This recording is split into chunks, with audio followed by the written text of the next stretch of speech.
Mga kababayan, ito po si Dean Chase yung nagpakalat po ng di umano'y private video ni PBBM at ni FL kasama daw po yung isang lalaki. So, ito po siya ngayon galit na galit dahil wala po siyang napala dun sa pinakalat niyang video. Pakinggan po natin yung kanyang mga sinasabi dito at bigyan po natin ng reaksyon. Magandang araw po sa ating lahat, and this is Dean Chase. It's been a couple of days since we have released that video, the first couple. And it's been really surprising to us that the Malacanang Palace has not responded nor made a statement about the scandal that was released. Let's talk about the scandal. Now, the scandal, po, let me just reiterate that whatever was done in the clip, because a lot of people had actually been talking, especially the trolls, that private life po daw nila yan at dapat po daw hindi natin pinag-uusapan. It's not about that. It's not about what they were doing in the video. It's not about what they were doing in the clips. It's not about what was shown in the video. Let me just remind you guys that this happened on an official visit here in America. Pumunta po sila dito sa USA and they went to San Francisco for APEC Summit, and that was around November of 2023. They were supposed to be doing an official visit and on an official business trip. But instead of doing official business trip, ibang trip ang ginawa nila. So that's what's really concerning to me. It's because of how, it's not actually how the Malacanang Palace is totally brushing this off. It's not about that. It's about how the people is receiving this information. That fact right there is really concerning to me. Kasi po, how are we able to tolerate this kind of act from the president himself? Grabe pong pinagagagawa niya. What else needs to be shown? Ano po ba ang kailangan pa nating makita para may gagawin po tayo na paalisin na po yan? This is not inciting for sedition. What we can do is that we can file an effective impeachment case with all of these evidences that we have shown. As a matter of fact, ilang beses na po namin yan, kami po ni Maharlika, ilang beses na po namin yung inuudyok po na kasuhan na po kami. Pero up until now, hindi po kami makasuhan. You know why? Because it's the truth. What we want from the president is we want him to do a hair follicle test. And it's that simple. If you cannot even do that, at least file a case against us para malaman po namin lahat na ikaw po ay nasa matinong pag-iisip bilang isang presidente po ng isang bansa. You are taking care of more than 100 million people. Hindi po isang barangay lang ang niraran nyo. Isa pong bansa, Mr. President. And their respond basically not saying about it means that they don't care about the public. What the public is talking about, this is a public concern. Pera po natin ito. They paid $40,000 po sa isang escort mail service. They paid more than 2 million pesos. We should be really concerned about that. That's public funds. That's misuse of public funds. That's our money. Pera po natin yan. At oras po natin yung ginamit nila na instead of pumunta po sila dito for a business trip, for an official business trip, on an official trip by the president. Pero iba pong ginawang trip nila. Them not responding to this is basically them telling us that scandal. Wala kaming pakialam dyan. They're trying to show that they're untouchable. Why are we tolerating this? Why is the public tolerating this information? This is not fake news. Ilang beses na namin yung pinagsasabi ni Maharlika na they need to file a case against us. They need to sue us. Because we need to find the truth. We need to know the truth. Up until now, ilang beses na, ilang araw na namin hinihintay na makasuhan kami pero wala pa rin. And that should tell you something. They're not untouchable. The system will not fix itself because the system is so corrupted. It is up to us. We are the system. We, the Filipino people, are a major part of the system. And we can do something about this. And again, this is Dean Chase saying, God bless the Philippines and God save the Philippines. Because we really need that right now. Mr. Ogie Diaz, may tanong ako sa iyo, yung mukha mong parang tuhod. Ano bang karapatan mo na para sabihin deepfake or AI generated yung nirelease namin ni Mr. P? Sino ka ba? At ano ka ba? Ano bang credentials mo? Do you specialize in digital manipulation? Do you have a credential for forensic document examiner? Kasi kung meron, by all means, pwede mo sabihin deepfake yun or AI generated. Pero wala eh. Wala kang credential na ganun. Wala kang karapatan na sabihin na deepfake yon. Kasi wala kang credentials to say such things. However, ako meron. Meron akong credential as a forensic document examiner kasi yan ang trabaho ko dito. Sa isang bangko at a law firm, I'm a forensic document examiner dito. Yan ang trabaho ko dito sa Amerika. Alam nyo ba kung gaano kadilim yung video na yon, yung original? It was not AI generated, nor manipulated. No. In-enhance namin yon para makita ang pagmumukha ng presidente. Kaya wala kang karapatan na sabihin deepfake yun kasi wala kang credentials. Ano ka ba? Hindi yan pwedeng magngangaw-ngaw ka lang na sasabihin mo na deepfake yun porket nakita mo ang still images ng video at saka yung video mismo, wala kang karapatan. Ay, oo, deepfake to kasi wala kang karapatan, wala kang credential. Okay? Hindi yan pwedeng magngangaw ka lang. Kaya nga, sinasabi namin, nakasuhan na kami para malaman ng buong tao kung totoo ba yun o hindi. Ilang beses na namin yung hinahamon. May ginawa bang administrasyon? Wala, di ba? Kasi alam nating lahat kung bakit wala silang i-make sa nirelease namin na video. Again, wala kang karapatan, Mr. Ogie Diaz. Kasi again, wala kang credential. Wala kang karapatan. Example ha, may nakita ka tao, may bukol. Di mo pwede sabihin, uy, cancer yan. Kasi nakita mo, ayun, may bukol. Di pwede. Paano mo malalaman kung malignant o benign yung bukol na yan? Hindi ka naman doktor. You have to run tests for you to be able to find out that that bukol is malignant or benign. Tapos kailangan may credential ka na sabihin na cancer yon. Pareha din yan sa pag-determine na AI generated ba or manipulated ba yung video na nirelease namin. Okay? You're trying too hard to stay relevant, oh my God. Ayan mga kababayan, kita naman po natin yung inis nga, no? Pikon na pikon siya. Ganyan nga, mapikon kayo, magalit kayo. Kasi yung taong bayan, hindi sinakyan yung gusto nyong mangyari. Hindi nyo nakuha yung gusto nyo. Yung goal nyo na mapatalsik si PBBM gamit yung mga video na inilalabas nyo ay hindi nangyari. Kaya ayan, si Dean Chase, galit na galit. Yan ang problema nyo, Dean Chase. Alam mo, ito yung reason kung bakit yung mga tao hindi na naniwala or nag-resist na sa mga ginagawa nyo at pinapakalat nyo. Una, ang goal nyo kasi is patalsikin si PBBM para makaupo si Sara Duterte. Yun yung goal nyo.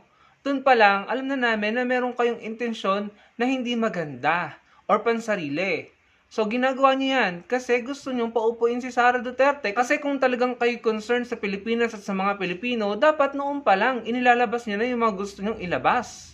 Hindi eh. No, ngayon lang kayo naglalabas ng ganyan dahil nakikita namin na nasusukol si Sara Duterte at kailangan niyong protektahan at ipagtanggol si Sara. Kaya kayo gumagawa kayo ng mga bagay para naman masira si PBBM sa publiko, sa mga Pilipino. Kaya ngayon, in my opinion, yung mga tao, regardless kung totoo or hindi ang pinapakita nyo, hindi na namin binibigyan ng atensyon at hindi na bumebenta sa amin, hindi na sinasakyan ng mga tao, regardless kung totoo or hindi yan. Dahil alam namin yung totoo nyong kulay o yung gusto nyong mangyari. Alam namin yung masamang intensyon nyo. Gusto nyong paupuin si Sara dahil gusto nyong maprotektahan si Sara mula sa mga kaso at mga reklamo at mga akusasyon laban sa kanya na maaaring mapatunayan. Yun kasi yun mga kababayan. Yun kasi yun. Kaya nag-resist na yung mga tao. Tinanggihan na yung mga pinapalabas nyo. Imagine, milyon-milyon ng views ng mga videos na inilabas mo at in-upload mo. Yung mga expose mo, yung mga content mo. Milyon-milyon, pero anong napala mo? Wala kang napala. Dahil nakita ng taong bayan kung ano talaga yung intensyon nyo. So, yun yung unang reason. Meron silang bad intention. Yun nga ay ang iupo si Sara Duterte. Pangalawa, mga kababayan, kitang-kita na po ng mga tao kung ano yung uri ng galawan nyo. Madumi kayong lumaro. Madumi kayong gumawa. Ginawa nyo na yan dati kay Senator De Lima. Nung senadora pa siya. Ginawa nyo rin yan dati kay Mayor Leni Robredo. Not you personally, no? Pero yung kampo nyo, mga DDS. Naglabas kayo ng private video umano ni Congressman De Lima. Pero kahit mismo si Sandra Cam, sa pagkakaunawa ko, ay itinanggi yun. At parang umamin na yun ay hindi totoo. No? At nagsorry pa nga siya kay former Senator Laila De Lima bago siya pumanaw. So, ganun kasi yung gawain nyo eh. Ginagawa nyo ng kung ano-anong intriga, fake news, at kung ano-anong video, ang mga kalaban ng mga idol nyo, ng mga puon nyo, para masira sa tao. So, kumbaga naumay na yung mga Pilipino, nasanay na sa inyo na puro kayo ka-fake news at kasinungalingan. Kaya ngayon, no, hindi na namin tinatanggap yung mga sinasabi nyo regardless kung totoo yan or hindi. Wala na kayong magagawa matatapos ni PBBM ang kanyang termino. Yan ang problema nyo ngayon. Tapos pinagmamalaki mo si Maharlika. Si Maharlika, dukno ka ng kasinungalingan niyan. Wala nga yung napatunayan eh. Walang nangyari sa mga expose niya. Walang nangyari sa mga kinuda niya. Kumita lang siya sa mga views sa video niya. Pero at the end of the day, nakamit ba niya yung gusto niyang mangyari? Hindi. Dahil wala nang naniniwala. Dahil meron siyang reputasyon na hindi siya nagsasabi ng totoo or sinungaling siya. Ang lalakas ang loob nyo magsabi na kasuhan kayo, idemanda kayo, protected kayo ng batas ng Amerika. Dahil nandyan kayo sa Amerika. If I'm not mistaken, citizen kayo ng Amerika. Tapos, hahamon-hamon kayo na kayo ay kasuhan. Sana pumunta kayo dito sa Pilipinas. At dito nyo inilabas yung mga video na yan. At dito kayo maghamon na kayo kasuhan nang kayo makasuhan talaga. Kung gusto nyo talagang patunayan sa korte na totoo yung mga video nyo, pumunta kayo dito sa Pilipinas. Kanyo, sabi nyo sa korte, mapapatunayan nyo.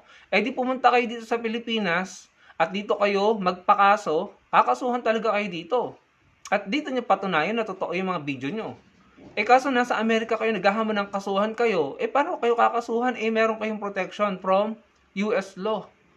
Hindi naman basta-basta magkaso ng isang US citizen So, wala na talagang maniniwala. Kaya niyo yung nilalabas kasi unang-una, may intention kayo na paupuin si Sara Duterte para si Sara Duterte naman ang maprotektahan laban sa mga kaso niya at mga akusasyon laban sa kanya na in my opinion ay malakas ang chance na mapatunayang totoo. Second, may reputasyon na kayo yung nagpapakalat ng kasinungalingan dyan sa kampo nyo, yung mga vloggers nyo, kaya hindi na kayo pinapaniwalaan, nagre-resist na. Tinatanggihan na ng mga tao ang mga sinasabi nyo. Kaya yung mga tao, wala nang pake kung totoo yan or hindi. No? Yan ang naging problema nyo kasi na-brand na yung kampo nyo or tumatak na sa utak ng mga Pilipino na kayo ay nagkakalat ng kasinungalingan at intriga. Ganun nga yung pinaka-idol nyo na umamin, nagtatanim ng ebidensya at nagkakalat ng intriga. Naninira ng tao. So, wala na.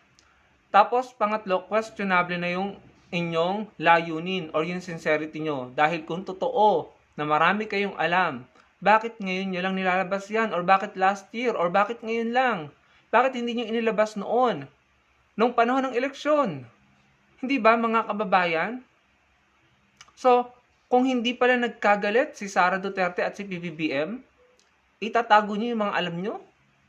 Kung hanggang ngayon ba ay magkakasundo kayo, pagtatakpan nyo ang isa't isa? Hindi ba mga kababayan? So nakita natin, hindi talaga sila sincere. Kaya wala kayong magagawa, kundi patapusin si PBBM hanggang 2028. Wala na kayong magagawa. At ang masakit na katotohanan, mukhang si Sara Duterte pa ang mai-impeach. Mukhang siya pa yung matatanggal at mawawala ng karapatang tumakbo sa pagkapangulo sa 2028 kapag na-impeach siya. Yan ang nangyari sa inyo ngayon. Yan ang napala nyo. Malagim, masakit, at siguro kung tama bang gamitin, talagang karumal-dumal ang sinapit na kamalasan, karma ng kampo nyo. Dahil winasak ng kampo nyo, in my opinion winasak ng kampo nyo ang Pilipinas, ang values ng mga Pilipino nung panahon ng puon nyo. Sa pamumuno niya, nagkawatak-watak tayo. Tumindi ang pagpapakalat ng kasinungalingan at fake news para siraan ng matitinong leaders, para kayong mamayagpag. Nag-away-away ang mga Pilipino, gusto nyo pang ihiwalay ang Mindanao, gawing probinsya ng China ang Pilipinas. Winasak nyo ang moralidad, ang values ng Pilipino, ng mga Pilipino ng Pilipinas. Winasak nyo ang Pilipinas in my opinion. Kaya ngayon, hindi na kayo makabawi. Kasi namulat na yung mga tao, naintindihan na ng mga tao kung anong estilo nyo at kung gaano kayo kadumi maglaro. Kaya again, regardless kung totoo or hindi yan sinasabi nyo, wala nang pakialam yung mga tao, nagre-resist na. At wala na kayong magagawa kundi intayin matapos ang presidency ni PBBM. At ang pinakamasakit na mangyayari sa inyo, bukod sa nakulong si Duterte, ay maaring yung kaisa-isa niyong pag-asa na makatakbong Pangulo sa 2028 para kayo makabawi o makapaghigante, ay maaring ma-impeach at hindi na siya mabigyan ng karapatang tumakbo sa 2028. Imagine 3 impeachment complaints yun na may multiple articles of impeachment. Paano niya lulusutan yon? May mga mabibigat na ebidensya at testimonya na galing pa mismo sa mga dati niyang tauhan. Yan ang napala nyo.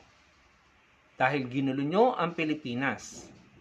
Pinagwatak-watak nyo mga Pilipino dahil sa pagiging panatiko nyo. Again, uulitin ko, bago ko tapusin ang video na ito, matatapos ang termino ni PBBM, hindi kayo magtatagumpay. Sana ma-realize nyo yan mga DDS. Yun lamang. Salamat po sa panonood.